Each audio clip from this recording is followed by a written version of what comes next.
Hello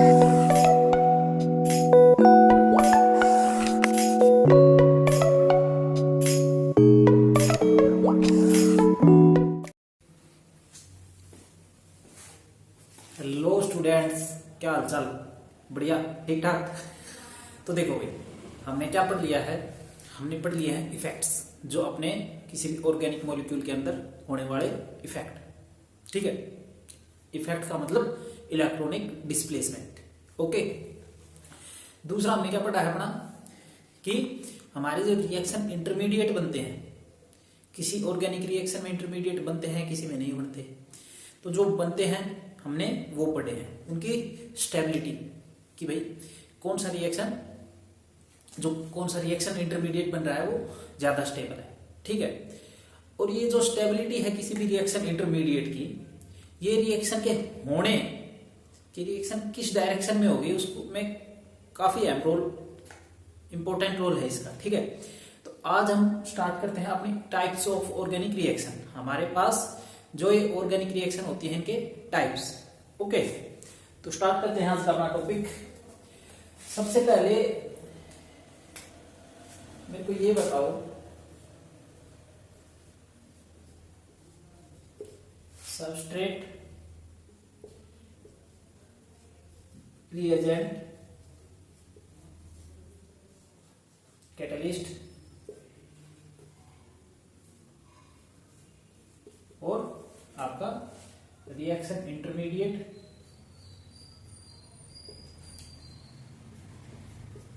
ये जरूरी नहीं है कि हर रिएक्शन में रिएक्शन इंटरमीडिएट हो।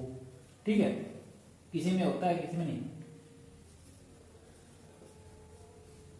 और फिर अपना प्रोडक्ट और बाय प्रोडक्ट भी बोल सकते हो कि जो हमें चाहिए वो तो प्रोडक्ट और जो हमें नहीं चाहिए वो बाय प्रोडक्ट। चलो ठीक है, दोनों प्रोडक्ट ही बता।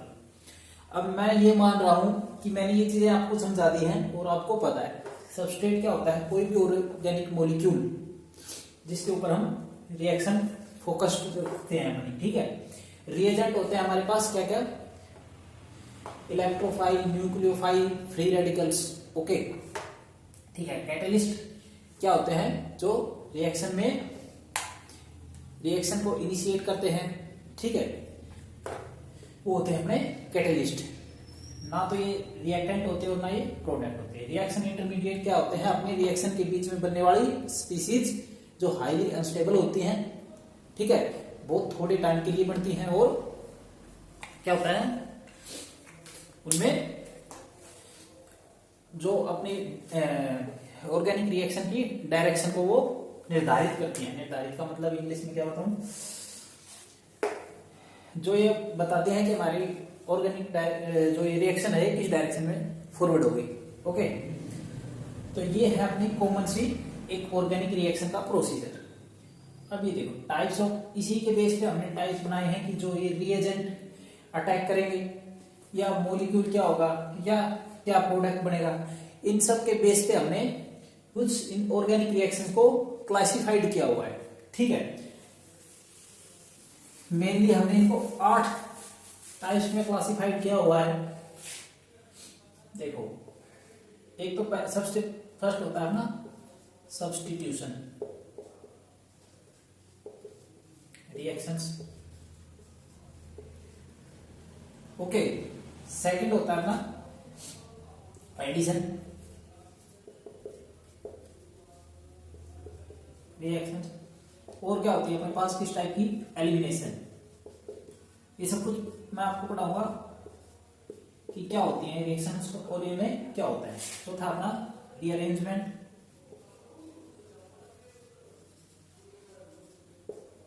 ठीक है, और फिफ्थ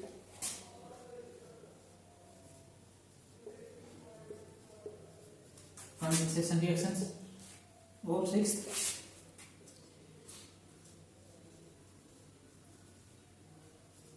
पेरिसाइक्लिक रिएक्शंस। और याद लिख देता हूं। ठीक है,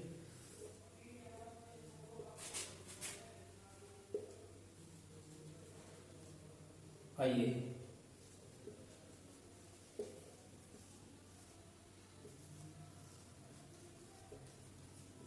ओके, 8 होती है अपने पॉलीमराइजेशन।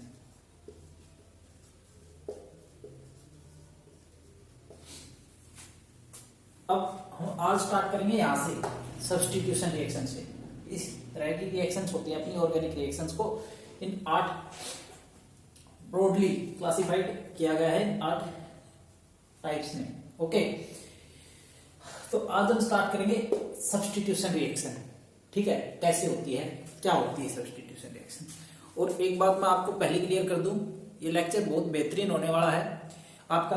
किसके लिए? सब्स्टिट्यूशन रिएक्शन, वो भी इलेक्ट्रोफिलिक सब्स्टिट्यूशन। ओके, हम इसमें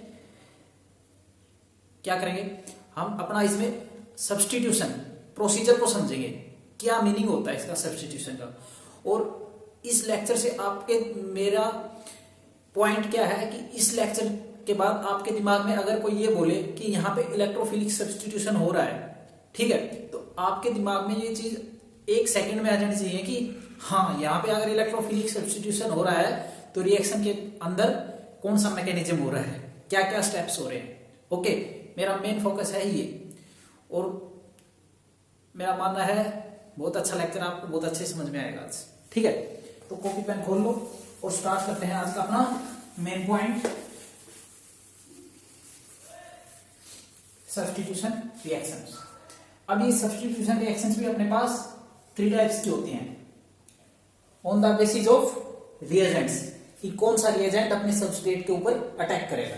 ठीक है, होता क्या है सब्स्टिट्यूशन रिएक्शन, पहले तो ये देख लो, पहले ये देखो सब्स्टिट्यूशन रिएक्शंस का मतलब क्या होता है। सब्स्टिट्यूशन रिएक्शंस होते हैं रिएक्शंस इन्वॉल्व डायरेक्ट डिस्प्लेसमेंट बोल लो या सब्स्टिट्यूशन बोल लो,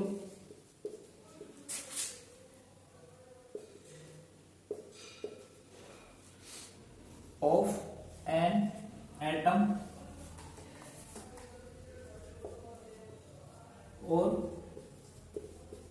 ग्रुप ऑफ एटम फ्रॉम, किससे, कहां पे रिप्लेस कर रही हैं, ऑर्गेनिक मॉलिक्यूल बोलो या सबस्ट्रेट बोलो। ओके, ठीक है, ये तो है रिटन डेफिनेशन। अभी आ जाओ समझो, जैसे मान लो आपके पास कोई भी एक ऑर्गेनिक मॉलिक्यूल है AB, ठीक है, ये 2 एटम से मिलकर बना हुआ, सिंपल भाषा में समझो। यहां पे आपके पास है कोई रिएजेंट, ठीक है, ये रिएजेंट क्या करेगा, इस पे अटैक करेगा, इस एटम पे, और सब्स्टिट्यूशन का मतलब होता है इसको सब्स्टिट्यूट कर देगा, इसकी जगह खुद लग जाएगा, A और R प्लस B। ठीक है, आई बात समझ में कि भाई, और किसी भी अपने ऑर्गेनिक मॉलिक्यूल पे रिएजेंट अटैक करेगा और उसको सब्स्टिट्यूशन होगा, उसमें किसी एक एटम को वो उसमें से मॉलिक्यूल में से किसी एक एटम को डिस्प्लेस करके या सब्स्टिट्यूट करके खुद उसकी जगह आ जाएगा, बाकी आपका पूरा एटम मॉलिक्यूल एज सेम रहेगा। ओके, करूँ अब, चलो, अब जो ये अपने पास सब्स्टिट्यूशन रिएक्शन होती है, ये on the basis of reagent, कि कौन सा रिएजेंट अटैक कर रहा है, 3 टाइप्स की होती है। फर्स्ट होती है अपनी electrophilic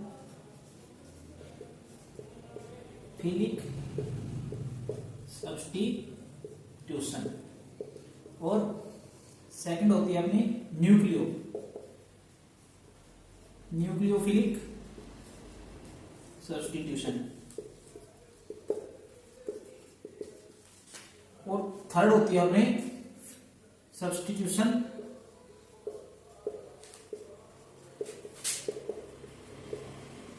by free radical. Okay,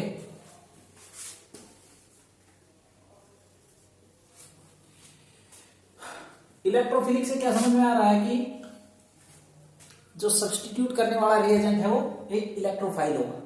ठीक है, न्यूक्लियोफिलिक सब्स्टिट्यूशन से क्या समझ में आ रहा है कि जो सब्स्टिट्यूट करने वाला रिएजेंट है वो न्यूक्लियोफाइल होगा। फ्री रेडिकल से क्या समझ में आ रहा है कि जो सब्स्टिट्यूट करने वाला एटम को, ऑर्गेनिक मॉलिक्यूल के एटम को सब्स्टिट्यूट करने वाला जो रिएजेंट है वो फ्री रेडिकल होगा। चलो और डिटेल में बताएंगे।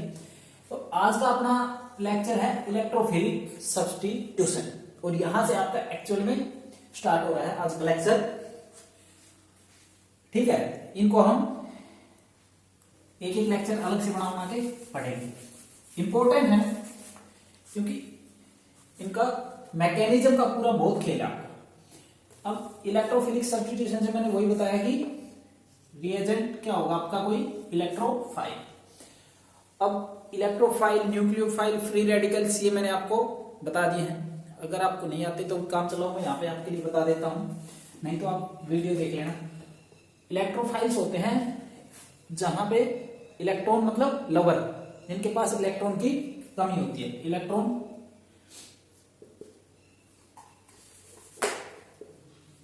इलेक्ट्रॉन्स डेफिशिएंट स्पीसीज, ओके, उनको बोलते हैं इलेक्ट्रोफाइल्स।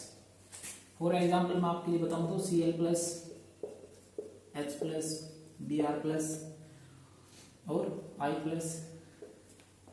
ठीक है, मतलब पॉजिटिवली चार्ज कैसे बोल रहा हूं यार, अभी डिटेल में नहीं जा रहा, सिर्फ इतना समझो कि अगर आपको डिटेल में देखना है तो लेक्चर देख लेना पीछे वाला, न्यूक्लियोफाइल या इलेक्ट्रोफाइल। और मैं सोच रहा हूँ कि आप वो लेक्चर देख के ही आए होगे, भाई लेक्चर सीक्वेंसली देख रहे हैं ना। तो इलेक्ट्रॉन फाइल्स क्या होते हैं, इलेक्ट्रॉन डेफिशिएंट स्पीसीज, जिनको इलेक्ट्रॉन्स की जरूरत होती है। ओके, सिंपल सी बात है ये।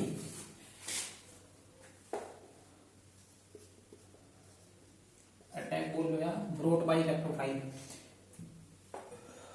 देखो ए बी कंपाउंड लिखा मैंने। अब यहाँ पे रिएजेंट क्या है आपका, रिएजेंट है इलेक्ट्रोफाइल।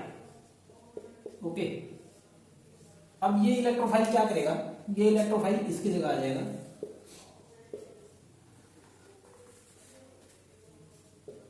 और इस वीकर जो इसे, ये भी भाई इलेक्ट्रोफाइल ही है ना, इसके साथ जुड़ा हुआ है, तो इसको रिमूव कर देगा। ओके,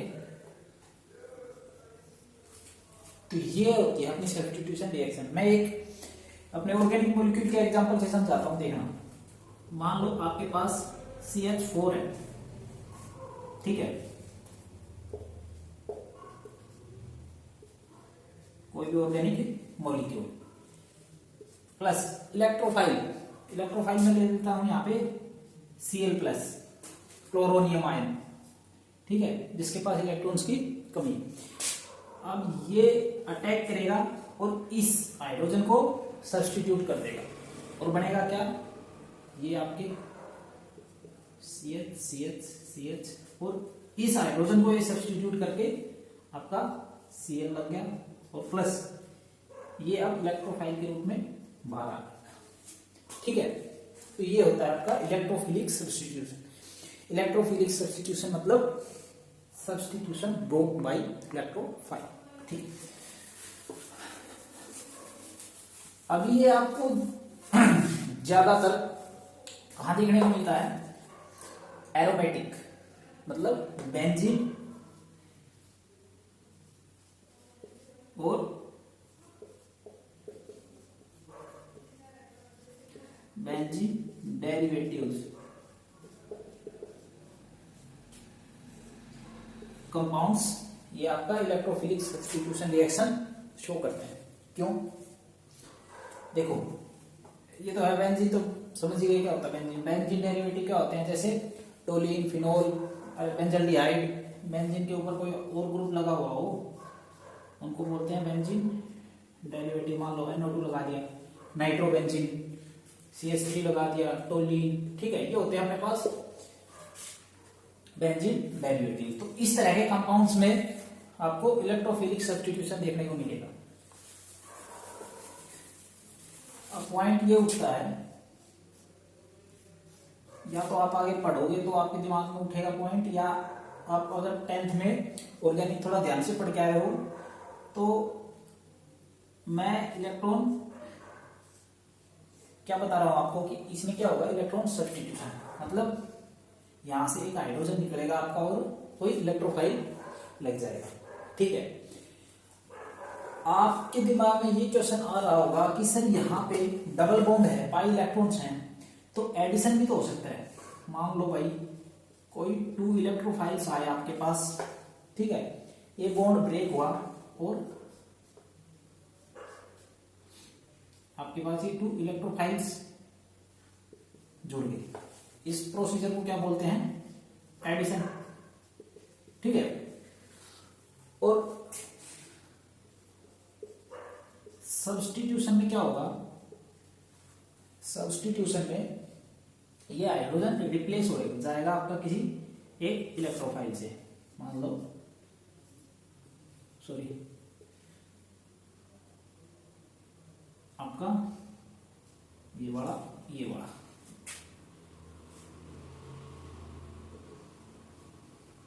ठीक है, अब ये बॉन्ड आपके कंपाउंड एरोमेटिक ही रहेगा और यहाँ पे आपका इलेक्ट्रोफाइल आके लग गया। ठीक है, अब आपके दिमाग में क्वेश्चन ये बना होगा कि सर यहाँ पे ये एडिशन क्यों नहीं हो रहा। आप बोल रहे हो कि aromatic compounds electrophilic substitution show करते हैं। बोला एडिशन, देखो इसका एक रीजन है, अगर एडिशन होगा तो देखो कंपाउंड की कॉन्जुगेशन नहीं हो रहा, कॉन्जुगेशन नहीं हो रहा तो एरोमेटिसिटी नहीं मिल रही कंपाउंड को। ठीक है, और यहाँ पे इसकी एरोमेटिसिटी एज सच है। ठीक है, और एरोमेटिक कंपाउंड्स मोस्ट स्टेबल माने जाते हैं। ठीक है, तो इसका रीजन यही है कि यहाँ पे इलेक्ट्रोफिलिक सब्स्टिट्यूशन होगा क्योंकि कंपाउंड की एरोमेटिसिटी एज सेम रह रही है और इसमें कंपाउंड अपनी एरोमेटिसिटी को खो दे रहा है, इसलिए कंपाउंड सब्स्टिट्यूशन करना चाहेगा। ठीक है, करूँ अब, ओके।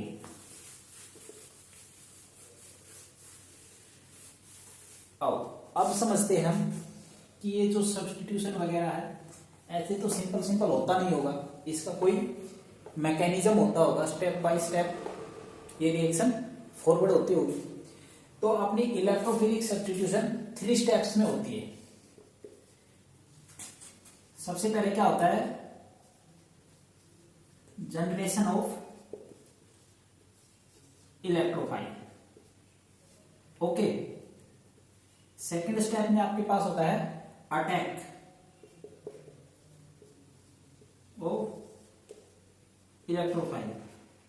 ठीक है, और थर्ड क्या होता है आपके पास, removal of old electrophile.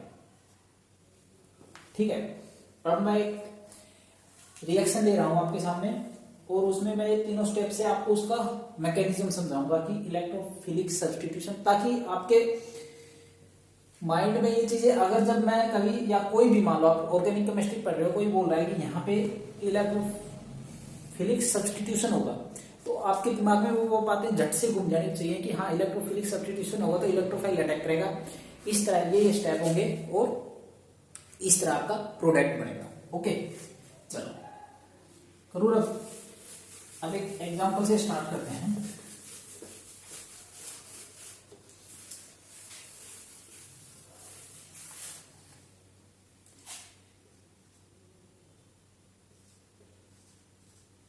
Halogenation of benzene.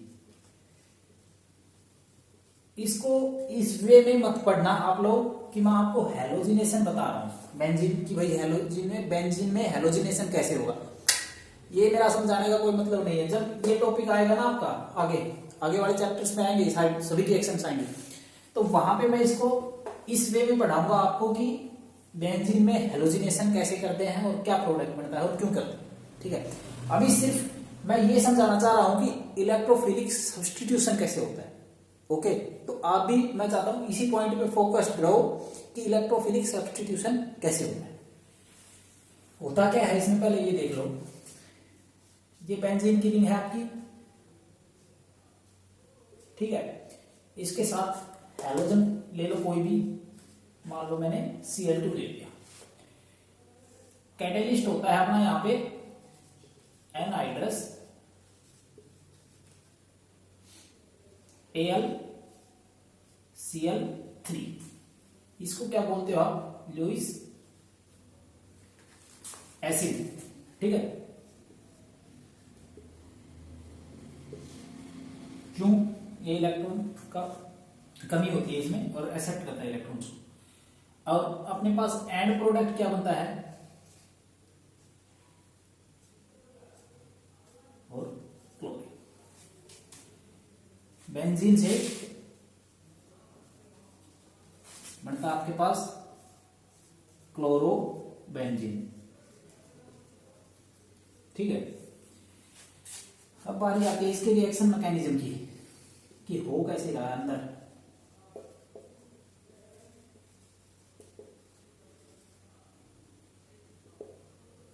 तो देखो स्टेप वन क्या है? Generation of electrophile. क्या इसमें इलेक्ट्रोफाइल कहां से बनेगा? यहीं से बनेगा, Cl2।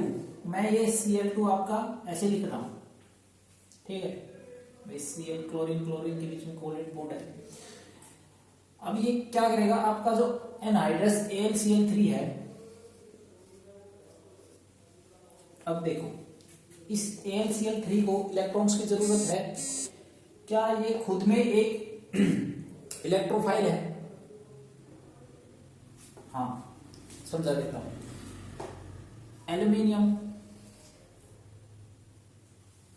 कितना होता है? Atomic number 13। आउटर साइड में कितने इलेक्ट्रॉन होते हैं? 3 वैलेंस इलेक्ट्रॉन होते हैं। 1s2 2s2 2p6 3s2 और 3p1। यही होती है इलेक्ट्रॉनिक कॉन्फ़िगरेशन इसकी। देखो आपके आउटर सेल में कितने इलेक्ट्रॉन आ रहे हैं? 3। अब ये इसने 3 तो देखो 3 क्लोरीन के साथ बॉन्ड बना लिया, ठीक है। अब ये है आपकी LCl3 की स्ट्रक्चर। अब एक्चुअल में देखो, क्या आपके सेंट्रल एटम के पास इलेक्ट्रॉन्स की कमी है? हाँ, इसलिए ये एज ए यहाँ पे एक खुद भी एक इलेक्ट्रोफाइल की तरह काम करेगा। लुईस एसिड, मतलब लुईस एसिड और इलेक्ट्रोफाइल्स में थोड़ा सा डिफरेंस होता है। यहां पे ये क्या करेगा? इस इलेक्ट्रॉन को, क्लोरीन को, Cl- को ये इससे इलेक्ट्रॉन खींच के अपने साथ जोड़ देगा और क्या बनेगा? AlCl4- प्लस आपका ये इलेक्ट्रोफाइल बन जाएगा Cl+। ठीक है, क्यों हुआ? यही कारण है इसके होने का कि ये जो आपका एनहाइड्रस AlCl3 है, इसके पास इलेक्ट्रॉन्स की कमी है।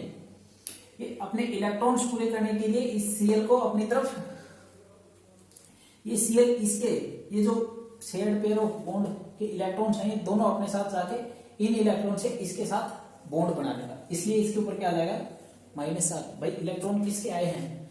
क्लोरीन लेके आया है ना, इसके खुद के नहीं थे, इसलिए इसके पास -4 आ गया। ठीक है, तो ये तो हो गया आपका first step, generation of electrophile. अब स्टेप नंबर 2 क्या है अपने पास? Attack of electrophile. इसके पास इलेक्ट्रॉन की कमी है तो ये अटैक करेगा। ये आपकी बेंजीन रिंग है, अटैक कहां पे करेगा? देखो ये आपकी बेंजीन रिंग है, तो अभी आप बोलोगे सर यहां पे अटैक क्यों करेगा और कैसे करेगा? देखो ये पाई इलेक्ट्रॉन्स हैं, ये क्या करेंगे? डीलोकेलाइज होंगे। अब डीलोकेलाइज होंगे तो डीलोकेलाइजेशन का मतलब ये एक बार यहां पे भी जाएगी चार्ज डेंसिटी। भाई मान रहा हूं कुछ बिल्कुल सेकंड के लिए जाएगी, बट क्या होगा? एक बार ये इलेक्ट्रॉन यहां जाएंगे और यहां पे आपका प्लस चार्ज आ जाएगा। ऐसे ही तो घूमता है यार, कोई भी इलेक्ट्रॉन पाई इलेक्ट्रॉन्स कैसे घूमते हैं? ऐसे घूमते हैं। फिर अगले स्टेप में ये यहां आ जाएंगे और ये वाले इलेक्ट्रॉन यहां आ जाएंगे, एक बार चार्ज डेंसिटी यहां आ जाएगी। फिर ये वाले इलेक्ट्रॉन यहां से यहां आ जाएंगे और यहां पे माइनस आ जाएगा, और ये वाले इलेक्ट्रॉन आपके उतर के यहां पे आ जाएंगे भाई। ठीक है, इन्होंने यहाँ पे बॉन्ड बनाया, इन्होंने यहाँ पे बॉन्ड बनाया, यहां से उठ के ये इलेक्ट्रॉन वापस यहाँ आएंगे, ठीक है। यहां आने के बाद फिर ये क्या करेंगे, यहाँ पे बॉन्ड बनाएंगे। इसी तरह से तो ये चार्ज घूमेगा ना आपका, डिलोकेशन बॉन्ड का यही होगा। तो अभी सिर्फ अपना मतलब चार्ज घुमाने से नहीं है, रेजोनेटिंग स्ट्रक्चर नहीं बना रहा है, मैं सिर्फ ये बता रहा हूँ कि चाहे कुछ सेकंड के लिए ये इलेक्ट्रॉन्स की यहाँ पे इस कार्बन पे इलेक्ट्रॉन की डेंसिटी बढ़ेगी, और ये क्या है, एक इलेक्ट्रोफाइल, इसको इलेक्ट्रॉन की डेंसिटी का इंतजार है। जैसे ही यहाँ पे इलेक्ट्रॉन डेंसिटी बढ़ जाती है टाइम के लिए, ये इस पे अटैक कर देगा। ऐसे समझाऊं मैं आपको,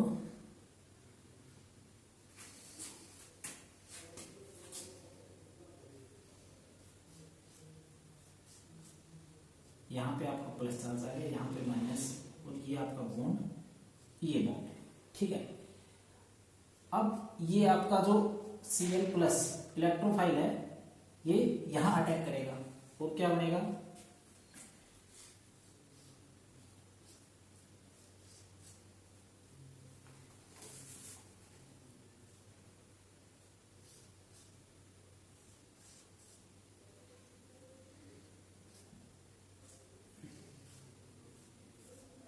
क्लोरीन, और यहां पे आपका प्लस चार्ज, ठीक है। अब समझना इंपॉर्टेंट पॉइंट है, ये सिचुएशन आ गया आपके पास। आप बोलोगे सर ये क्यों बन रही है भाई, रीजन तो ये है कि ये इलेक्ट्रॉन बाहर आया, ये इलेक्ट्रोफाइल था, इसने अटैक किया, ठीक है, ये हो गया। इसका एक रीजन और है, आपको बताऊं तो मैं, कि ये देखो यहाँ पे इसको रेजोनेंस मिल रहा है, कॉन्जुगेशन, पाई, सिग्मा, पाई और वैकेंट ऑर्बिटल बताया था मैंने, ये भी इसका कंजुगेशन है। अगर कंजुगेशन है तो यहाँ पे क्या होगा, रेजोनेंस, और इसकी रेजोनेटिंग स्ट्रक्चर्स भी बनेंगे, ये चार्ज मूव कर सकता है ना, इसीलिए ये आपकी रिएक्शन यहाँ पे आगे फॉरवर्ड हो रही है, ठीक है, और कोई रीजन नहीं है। अगर इसकी रेजोनेटिंग स्ट्रक्चर्स बनेगी तो एक हाइब्रिड रेजोनेंस कैसे शो करते हैं हम,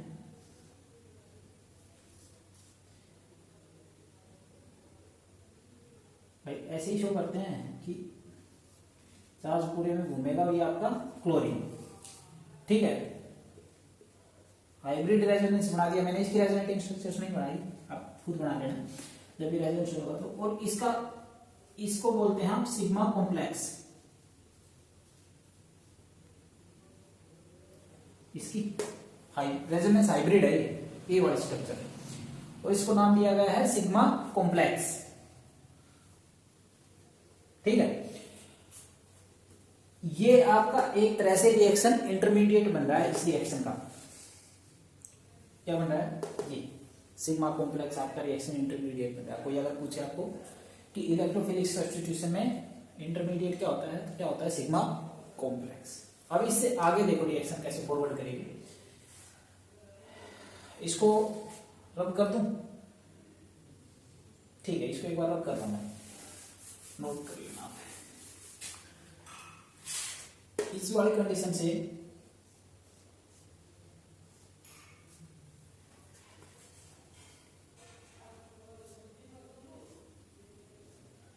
अरे यार भाई हद हो गई यार,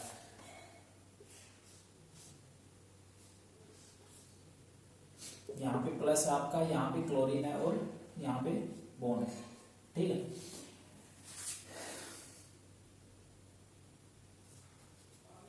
जो आपका ये वाला AlCl4 है, ये AlCl4 क्या करेगा, अभी इसके पास इलेक्ट्रॉन डेंसिटी, भाई माइनस चार्ज, इलेक्ट्रॉन डेंसिटी ज्यादा है, ये अपने क्या बना हुआ है, इलेक्ट्रॉन रिच स्पीसीज। तो यहां से जो वीकर इलेक्ट्रोफाइल होगा, ये हाइड्रोजन, भाई यहाँ पे एक हाइड्रोजन तो लगा होगा यहाँ पे, ठीक है, वो हाइड्रोजन क्या करेगा, अपने दोनों इलेक्ट्रॉन्स यहां छोड़ के इस पे और H+ के रूप में बाहर आ जाएगा, ठीक है। और ये यहाँ पे क्या, किसके कारण हो रहा है, ये AlCl4-। अब यहां से AlCl4- में से एक Cl- और H प्लस मिलके क्या बना लेंगे HCl। ठीक है, तो आपके एंड प्रोडक्ट में आपको क्या क्या मिलेगा। अब देखो, ये दोनों इलेक्ट्रॉन इसने यहां पे छोड़ दिए, यहां पे, ठीक है, हाइड्रोजन में ये इलेक्ट्रॉन हो गए। अब ये दोनों इलेक्ट्रॉन और ये वैकेंट पी ऑर्बिटल वापस से मिलके क्या बना लेंगे अपना पाई बॉन्ड। ठीक है, और ये आपका क्लोरीन। ओके, प्लस क्या बन रहा है आपके पास HCl, और ये Cl में से Cl माइनस निकलने के बाद ये आपका AlCl3H बचेगा। कैटेलिस्ट वही होता है जो रिएक्शन में पार्टिसिपेट नहीं करता, सिर्फ रिएक्शन को आगे इनिशिएट करता है। ठीक है, तो देखो H बच जाएगा आपका AlCl3। तो ये था रिएक्शन मैकेनिज्म। क्या क्या होता है, सबसे पहले इलेक्ट्रोफाइल जनरेट होता है इलेक्ट्रोफिलिक सब्स्टिट्यूशन रिएक्शंस में, और ये एरोमेटिक कंपाउंड्स या इनके बेंजीन डेरिवेटिव्स में देखी जाती है। फिर क्या होता है, इसमें इलेक्ट्रोफाइल अटैक करता है, और थर्ड ओल्ड इलेक्ट्रोफाइल रिमूवल होता है। तो ये थे इसके रिएक्शन मैकेनिज्म की, रिएक्शन कैसे आगे बढ़ती है और प्रोडक्ट कैसे बनता है। एक एग्जांपल और समझो आप। ठीक है, इसमें एलोजिनेशन वगैरह कुछ नहीं समझना, सिर्फ आपको ये समझना है कि इलेक्ट्रोफिलिक सब्स्टिट्यूशन में क्या क्या होता है। ये 3 स्टेप्स होते हैं। दूसरा एग्जांपल है इसका इलेक्ट्रोफिलिक सब्स्टिट्यूशन का, नाइट्रेशन ऑफ बेंजीन। एग्जांपल दे रहा हूं मैं, एग्जांपल ऐसे देखिए, टोटल बहुत सारे हैं, सिर्फ समझने के लिए हिसाब से देखो। नाइट्रेशन ऑफ बेंजीन में क्या होता है,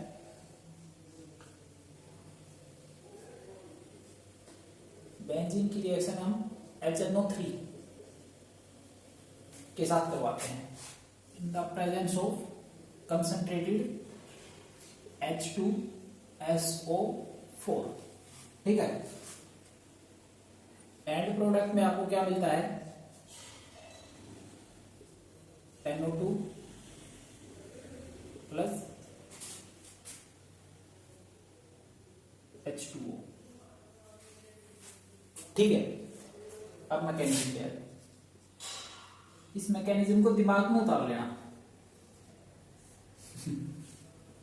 कॉपी पे नहीं, दिमाग में उतार लेना यार। सिंपल, कितना सिंपल मैकेनिज्म है, और हर कारण होने का भी एक कारण है हमारा इसका। इलेक्ट्रोफाइल का जनरेशन होगा कैसे, HNO3। इस HNO3 को मैं ऐसे लिख दूं,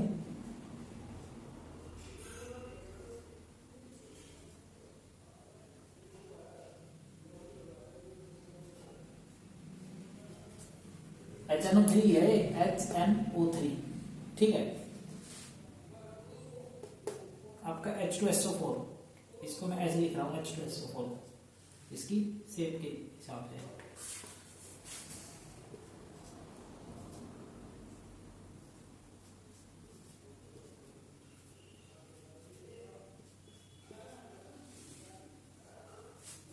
अब इसमें होता क्या है, मेरी बात सुनो।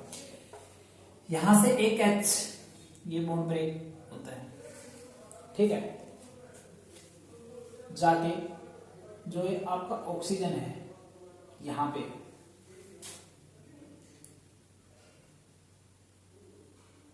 अटैच होता है, और इलेक्ट्रॉन्स इसके पास रह जाते हैं। ठीक है, आई बात समझ में। अब ये यहां पे क्यों जुड़ा, यहां भी तो ऑक्सीजन है, यहां भी ऑक्सीजन है। इसकी एक बात सुनो, और ये कोऑर्डिनेट बॉन्ड है, ये वाला कोऑर्डिनेट नहीं है, कोऑर्डिनेट बॉन्ड है। अब यहाँ पे ऐसा क्यों हुआ, इसका रीजन ये है कि जब ये H इसके साथ जाके जुड़ जाएगा ना, तो ये एक अच्छा लिविंग ग्रुप बन जाएगा। ठीक है भाई, एक बात समझो, पहले कोई भी रिएक्शन होती है, उसके बाद में उसका रिएक्शन मैकेनिज्म लिखा जाता है। पहले रिएक्शंस को एक्सपेरिमेंटली देखा जाता है कि क्या हो रहा है रिएक्शन में, ओके। उसी के बाद उसका रिएक्शन मैकेनिज्म लिखा जाता है कि हाँ ऐसा हुआ। ठीक है, कभी भी पहले रिएक्शन मैकेनिज्म नहीं लिखते और बाद में रिएक्शन नहीं होती। तो उन्होंने देखा कि H2O बाहर निकल रहा है, तो इसलिए ये H यहाँ पे जाके अटैक कर रहा है। यहाँ पे जाके अटैक करने से क्या हो जाएगा, H2O एक अच्छा लिविंग ग्रुप माना जाता है, ठीक है, तो H2O निकल जाएगा, इसलिए इस H ने यहाँ पे अटैक किया और आपके पास क्या बना, यहाँ पे लिखता हूँ, यहाँ पे लिखता हूँ O double bond N O O H और ये H, और क्या अब इस O पे प्लस चार्ज आएगा भाई, ये अपने इन दोनों इलेक्ट्रॉन को देके इस H के साथ बॉन्ड बनाएगा ये वाला, तो इस पे प्लस चार्ज आएगा क्योंकि इसने अपने खुद के इलेक्ट्रॉन देके बॉन्ड बनाया है, ओके। और ये आपका क्या बच जाएगा, HSO4 माइनस, ठीक है, इस पे माइनस चार्ज आ जाएगा, जो ये इलेक्ट्रॉन छूट गए थे इसने इसके पास ऑक्सीजन के पास, ठीक है। अब यहां से क्या होगा, तो ये ऑक्सीजन क्या है, इलेक्ट्रोनेगेटिव एटम है, और इलेक्ट्रोनेगेटिव एटम के ऊपर नेगेटिव चार्ज मोस्ट स्टेबल और पॉजिटिव चार्ज मोस्ट अनस्टेबल। कोई भी जितना ज्यादा इलेक्ट्रोनेगेटिव होगा एटम, वो पॉजिटिव चार्ज उसके ऊपर आते हैं वो उतना ही अनस्टेबल हो जाएगा, ठीक है। तो ये अनस्टेबल होने के कारण ये क्या करेगा, ये दोनों इलेक्ट्रॉन अपने साथ लेके H2O के फॉर्म में निकल जाएगा, माइनस H2O, और आपके पास क्या बनेगा, NO2 प्लस न्यूक्लियोफाइल, ठीक है। ये हो गया आपका जनरेशन ऑफ इलेक्ट्रोफाइल, सॉरी भाई, ये क्या हो गया आपके पास, इलेक्ट्रोफाइल, ओके। अभी आपके दिमाग में ये क्वेश्चन आ रहा होगा कि सर इसके ऊपर प्लस चार्ज कैसे आ गया, क्योंकि नाइट्रोजन के पास तो यहाँ पे नाइट्रोजन 1 2 3 और 4 बॉन्ड बनाते हैं, तो नाइट्रोजन के ऊपर प्लस चार्ज आता है, बोला सर आपने यहाँ पे प्लस चार्ज क्यों नहीं लिखा, इसीलिए मैं बता रहा था ये इसने कोऑर्डिनेट बॉन्ड बना रखा है, कोवलेंट बॉन्ड नहीं है ये, इसलिए इसकी यहाँ पे नाइट्रोजन के लिए प्लस चार्ज नहीं आ रहा।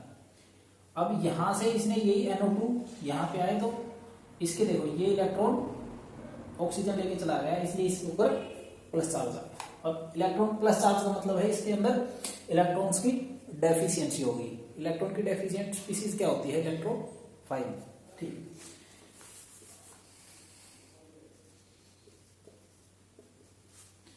स्टेप 2, ये था आपका स्टेप 1। स्टेप 2 में क्या होगा, अटैक ऑफ इसका वही सेम, आपकी बेंजीन रिंग इलेक्ट्रॉन डिलोकलाइज होंगे, तो ये जैसे इलेक्ट्रॉन डेंसिटी इस कार्बन पे थोड़ी सी ज्यादा बनेगी, ये वहीं पे अटैक कर देगा, ठीक है। और यहाँ पे आ जाएगा आपका प्लस चार्ज, ये डबल बॉन्ड और ये डबल बॉन्ड आपका, यही है। ये भी सिग्मा कॉम्प्लेक्स बन रहा है भाई, इस स्ट्रक्चर का मैं आपको सिग्मा कॉम्प्लेक्स बना के देखो, यहाँ नीचे बना रहा हूँ यार, रिएक्शन को ना यहीं वो खत्म कर देंगे हम, तो इस तरह का सिग्मा कॉम्प्लेक्स बनेगा आपका NO2 और क्या बोलोगे इसको, सिग्मा कॉम्प्लेक्स। ये है आपका रिएक्शन इंटरमीडिएट।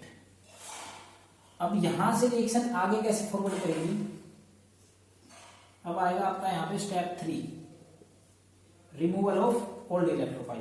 भाई इस कार्बन के पास एक हाइड्रोजन है, ठीक है। अब ये जो हाइड्रोजन है इसके पास, जो ये आपका HSO4 माइनस, ये क्या चाहता है, एक न्यूक्लियोफाइल चाहता है, सॉरी इलेक्ट्रोफाइल चाहता है, इसके पास इलेक्ट्रॉन डेंसिटी है, तो ये क्या चाह रहा है, इलेक्ट्रोफाइल। और H क्या करेगा, यहाँ पे अपने दोनों इलेक्ट्रॉन देके H प्लस के रूप में बाहर चला जाएगा, ठीक है। और ये जो आपका H, इसको बाहर खींचने का काम करेगा आपका HSO4 माइनस, ये इसके साथ में बॉन्ड बना लेगा, तो क्या बन जाएगा आपका, वही H2SO4, जो देखो आपने कैटलिस्ट की तरह यूज किया था इसका, प्रोडक्ट में कोया। तो एंड प्रोडक्ट क्या बनेगा? अब जैसे ही इसने ये इलेक्ट्रॉन दिए, इन इलेक्ट्रॉन्स ने क्या किया, ये बॉन्ड यहां बना दिया। समझ रहे हो ना ये बॉन्ड कैसे बन रहा है यहाँ पे भाई?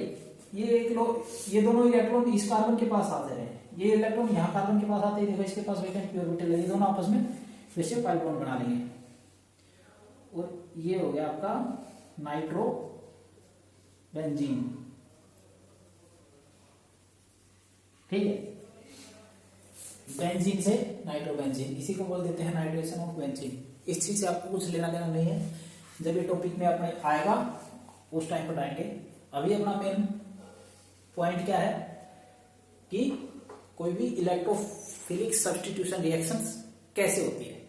ओके, ऐसे होती है इन स्टेप्स में। पहले इलेक्ट्रोफाइल जनरेट होता है, उसके बाद इलेक्ट्रोफाइल अटैक करता है, उसके बाद आपका रिमूवल ऑफ ओल्ड इलेक्ट्रोफाइल होता है। ठीक है, अब आता है एक बहुत सबसे, ये चलो ठीक है आपको समझ में आ गया, इजी स्टेप थे कोई बात नहीं। अब मेन पॉइंट पे आते हैं हम, rate RDS, rate determining step. ठीक है, तो इस रिएक्शन का रेट कहां से डिटरमाइन होगा, इसको रख करूं, देखो अब बिल्कुल आंख कान खोल लो और समझो। RDS पहले तो ये बताओ मेरे को होता क्या है?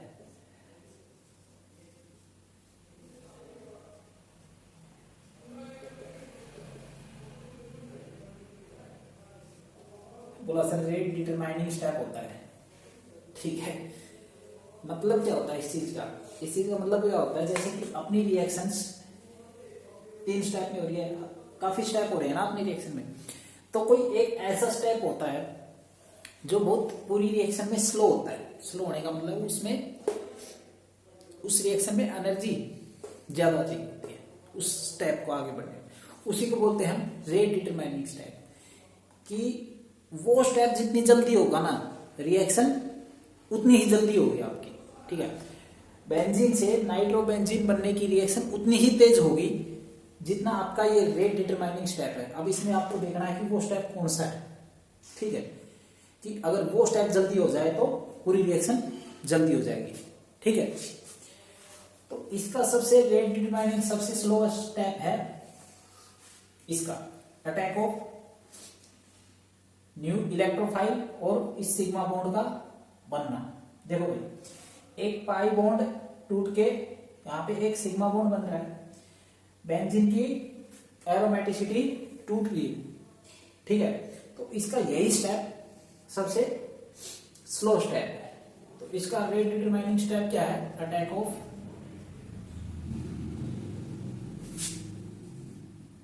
इस इलेक्ट्रोफाइल का। ठीक है, अब इस स्टेप को अगर आपको तेज करना हो, या मतलब ये स्टेप तेज कब होगा या इससे भी स्लो कब होगा, ठीक है, ये किन फैक्टर पे डिपेंड करता है। और इसके ऊपर क्वेश्चन बनते हैं आपके, क्वेश्चन इसके ऊपर बनते हैं कि इलेक्ट्रोफिलिक सब्स्टिट्यूशन का रेट डिटरमाइनिंग स्टेप, या मतलब इस कौन से कंपाउंड में इलेक्ट्रोफिलिक सब्स्टिट्यूशन रिएक्शन जल्दी होगी। ओके, तो चलो कर दूं अब इसको मैं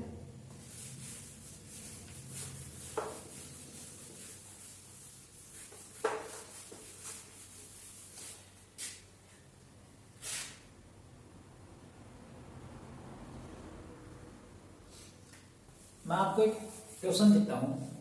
ठीक है, उससे मैं आपको ये रेट डिटरमाइनिंग वाला स्टेप समझाऊंगा कि किस कंपाउंड में रेट किस हिसाब से किस चीज के ऊपर कौन से फैक्टर पे डिपेंड करती है।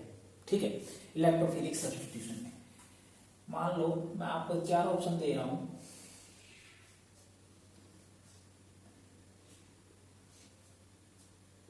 ये आपको बेंजीन रिंग दे दी मैंने, CH3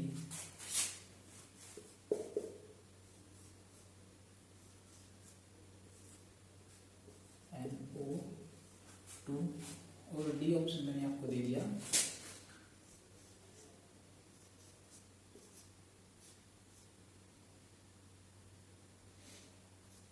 double bond O O H. ठीक है, और मेरा क्वेश्चन ये है, arrange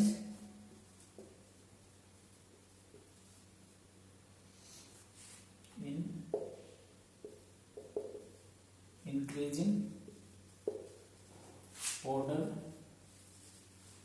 of reactivity towards electrophilic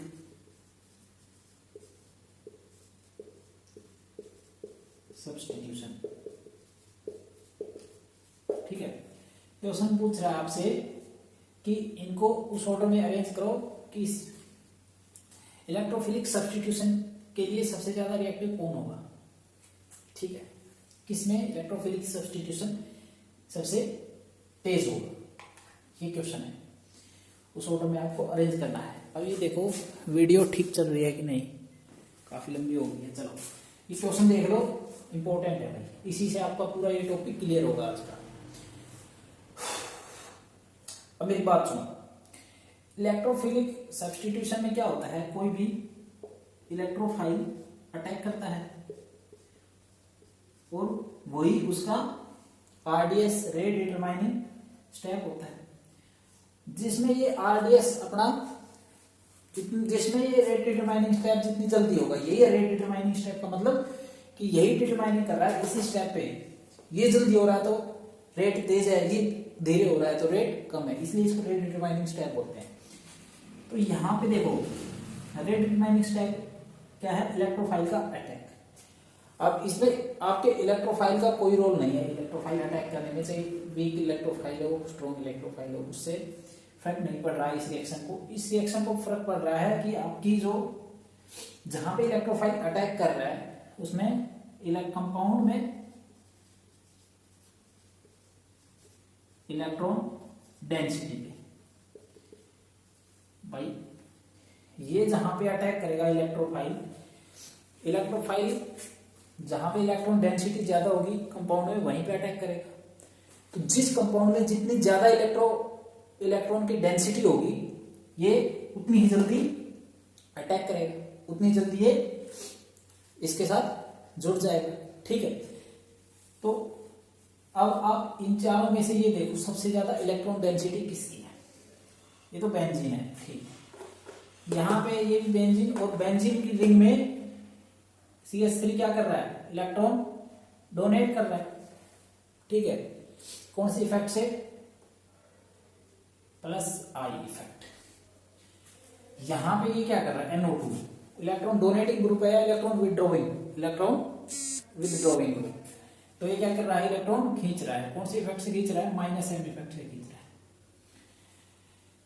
COOH क्या कर रहा है आपका, इलेक्ट्रॉन विदड्रॉइंग। ठीक है, ये भी आपके इलेक्ट्रॉन्स को खींच रहा है, और इससे खींच रहा है -m इफेक्ट से। तो अब यहां पे रेट ऑफ रिएक्शन कौन से कंपाउंड में सबसे ज्यादा होगी, यहां पे, क्योंकि देखो इलेक्ट्रोफाइल को क्या चाहिए, इलेक्ट्रॉन डेंसिटी।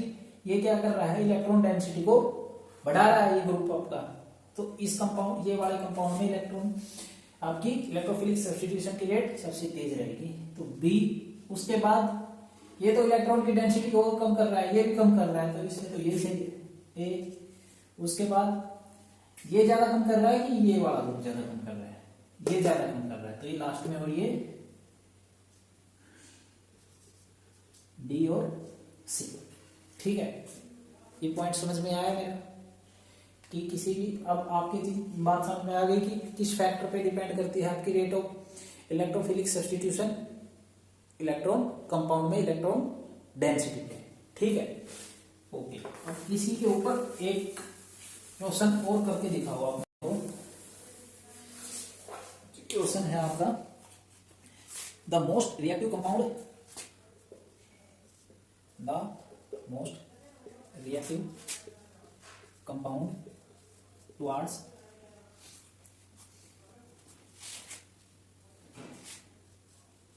electrophilic substitution. ठीक है, ऑप्शन दे रहा है, ऑप्शन पे ध्यान देना। फर्स्ट ऑप्शन दे रहा है ये बेंजल्डिहाइड,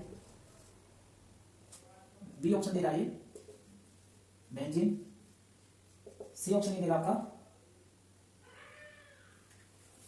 सी ऑप्शन है नाइट्रोबेंजीन और डी ऑप्शन आपका सल्फोनिक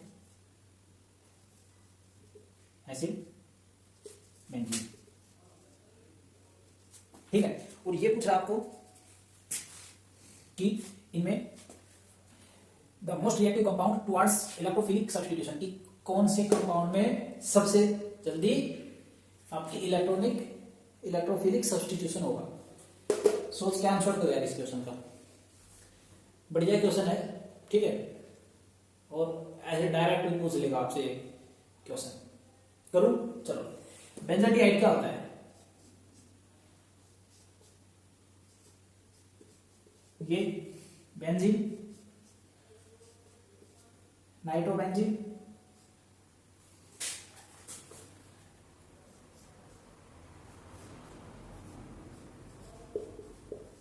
और बेंजीन सल्फोनिक एसिड क्या होता है?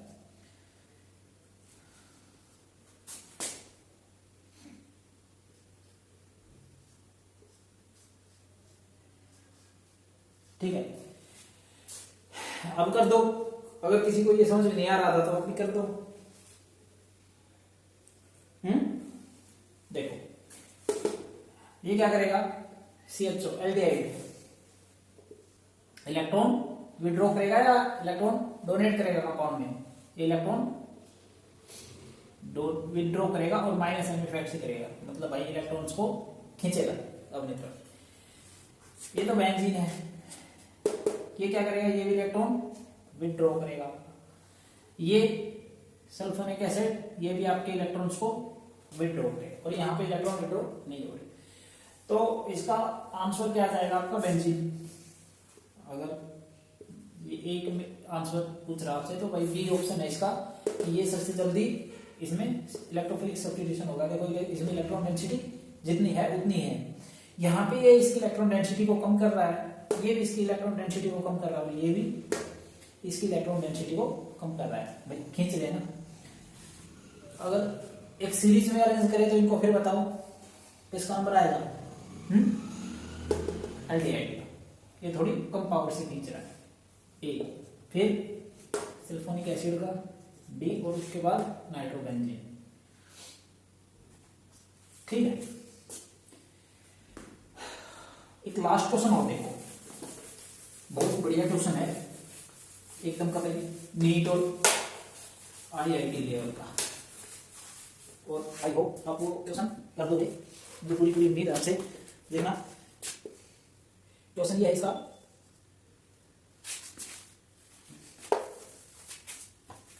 क्वेश्चन है which is most optimum site for electrophilic substitution in the given compound।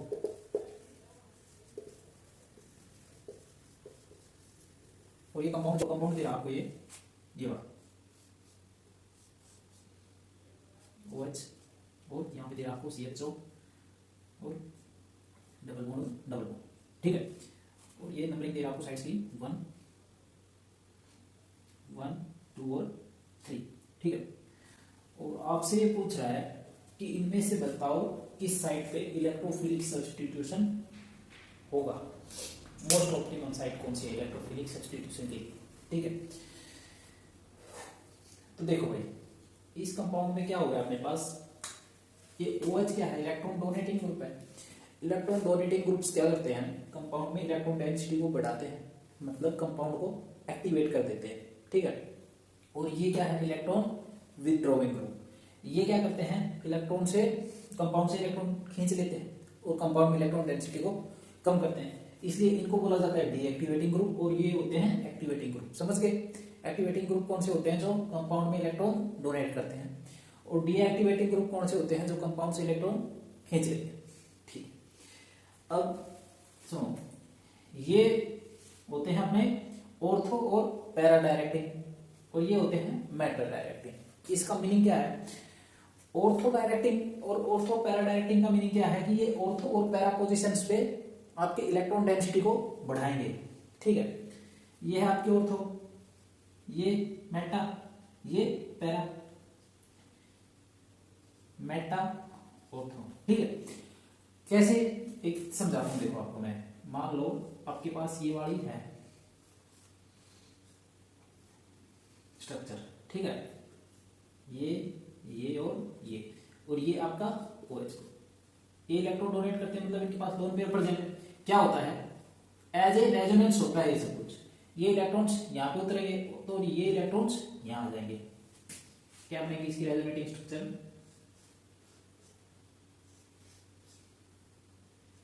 ठीक है, ये इलेक्ट्रॉन्स यहाँ आ गए, यहाँ पे डबल बॉन्ड हो गया और आपके इस पे प्लस चार्ज आ जाएगा, ये एज सच, ये एज सच। अब नेक्स्ट क्या होगा, ये इलेक्ट्रॉन्स यहां आ जाएंगे, देखो ये वाला इलेक्ट्रॉन्स यहां आएंगे, ये बॉन्ड फॉर्मेशन होगा और ये इलेक्ट्रॉन घूम के यहां आ जाएंगे, यहां। ठीक है, और ये इसका ऐसे कैसा है, डबल बॉन्ड OH। ठीक है, अब नेक्स्ट क्या होगा, ये इलेक्ट्रॉन यहां जाएंगे और ये इलेक्ट्रॉन उठ के यहां आ जाएंगे इस साइड पे। ठीक है,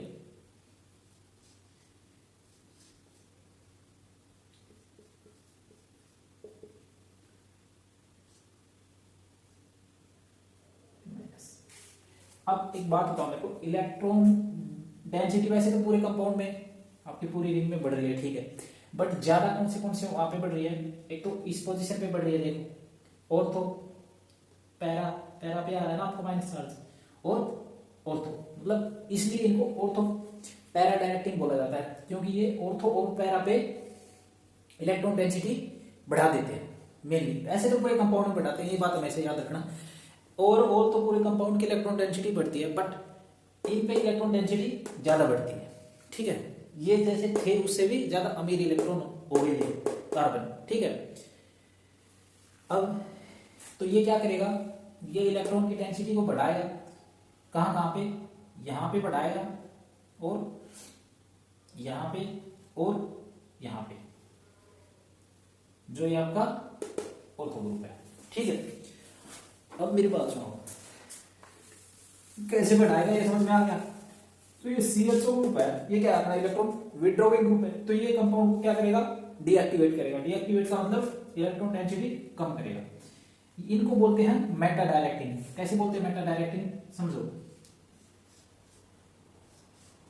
मान लो इस CHO को मैं यहां लिख लूं, अरे इसी स्ट्रक्चर को एक बार ऐसे सोच लो, घुमा दिया मैंने। ठीक है, ये आपके बॉन्ड है। अब क्या होता है, ये ऐसे होता है डबल बॉन्ड OH। ये पाई इलेक्ट्रॉन उठ के O के पास चले गए, यहां पे इस इलेक्ट्रॉन के पास, इस कार्बन के पास इलेक्ट्रॉन की कमी, तो ये क्या करते हैं, यहां पे डिलोकलाइज हो जाते हैं, बॉन्ड बना लेते हैं, रेजोनेंस स्टार्ट हो जाता है। ठीक है, और ये डबल बॉन्ड आ गया आपका, ये लोन पेयर के रूप में चले गई। ठीक है, इस पे माइनस चार्ज आ जाएगा। यहां पे क्या होगा, देखो इस कार्बन को लॉस हुआ भाई, इसके इलेक्ट्रॉन चले गए, चलो इसके तो पूरे हो गए, इसके इलेक्ट्रॉन चले गए, इसलिए इसके ऊपर प्लस चार्ज आ गया। ये बॉन्ड आपका ऐसे कैसे, ये ऐसे। नेक्स्ट रेजोनेटिंग स्ट्रक्चर, ये चार्ज कैसे मूव करेगा, ये वैकेंट ऑर्बिटल, देखो pi sigma vacant orbital, resonance. अब क्या करेंगे, ये इलेक्ट्रॉन यहां चले जाएंगे आपके, और चार्ज यहां आ जाएगा। ठीक है,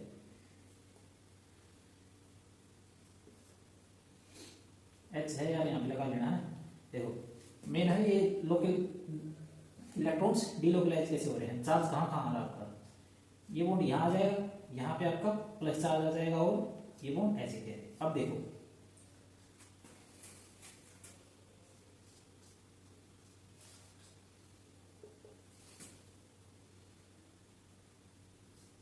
इसमें क्या होगा, सॉरी, जो ये वाले इलेक्ट्रॉन्स हैं ये यहां जाएंगे, ये, और चार्ज कहाँ जाएगा, यहाँ पे, ये आपका कार्बन ऑक्सीजन, ऑक्सीजन पे माइनस चार्ज रहेगा और हाइड्रोजन। ओवरऑल जो चार्ज रेजोनेटिंग स्ट्रक्चर में भी सेम रहता है जैसा आपकी इस स्ट्रक्चर में हो। अब देखो कहाँ कहाँ पे इलेक्ट्रॉन डेंसिटी इसने कम की है भाई, ये इलेक्ट्रॉन विड्रॉ कर रहा है ना, तो रेजोनेंस के थ्रू इलेक्ट्रॉन खींच रहा है ना कंपाउंड से, तो इलेक्ट्रॉन डेंसिटी तो ओवरऑल कंपाउंड की कम हो रही है। बट ये देखो कहाँ कौन सी पोजीशन से इसने इलेक्ट्रॉन डेंसिटी कम कर दी, देखो ऑर्थो, पैरा, ऑर्थो, मतलब इसने जो ऑर्थो पैरा के पास जो इलेक्ट्रॉन थे इसने उनको और गरीब बना दिया, मेटा पे इसने नहीं चढ़ा। इसने क्या किया था, इसने इनको थे उससे भी ज्यादा अमीर कर दिया था।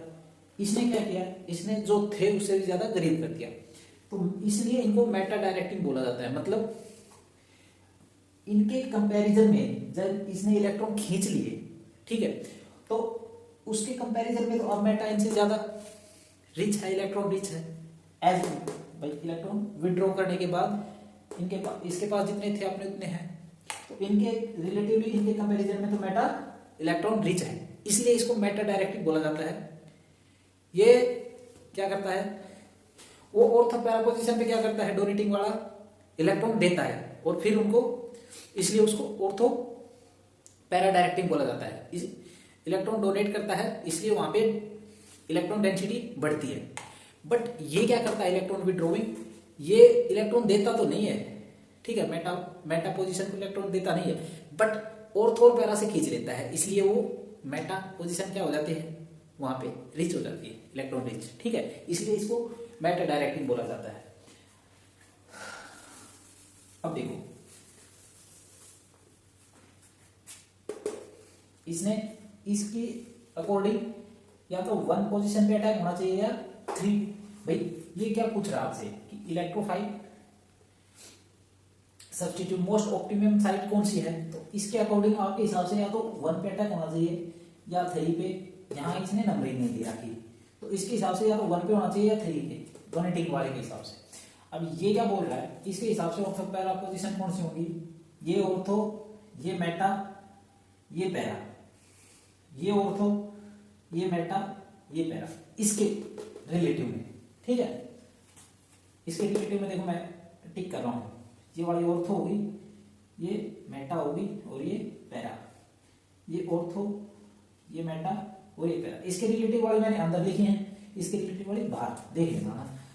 अब देखो ये क्या बोल रहा है कि मेटा पोजीशन पे अटैक कराओ, इसके हिसाब से किस पोजीशन पे अटैक होना चाहिए, 2 पे, और किस पे नहीं होना चाहिए, इसके अकॉर्डिंग किस पे नहीं होना चाहिए बताओ, इसके अकॉर्डिंग ऑर्थो ये है, पैरा ये है, सॉरी ये बोल रहा है 2 पे अटैक नहीं होना चाहिए, और इस पे, इसके अकॉर्डिंग ऑर्थो ये है, हाँ, इसके अकॉर्डिंग 1 और कहां पे 3 पे कर दो, और इसके अकॉर्डिंग भी यही हो रहा है कि 1 और 3 पे कर दो, है ना। अब बताओ मोस्ट एप्रोप्रिएट साइट कौन सी बनेगी इसमें 1 और 3 में से, भाई ये इलेक्ट्रॉन यहां भी आ रहे हैं और यहां भी आ रहे हैं, डेंसिटी यहां भी बढ़ रही है, 2 तो कैंसिल होगी क्योंकि ये क्या करेगा,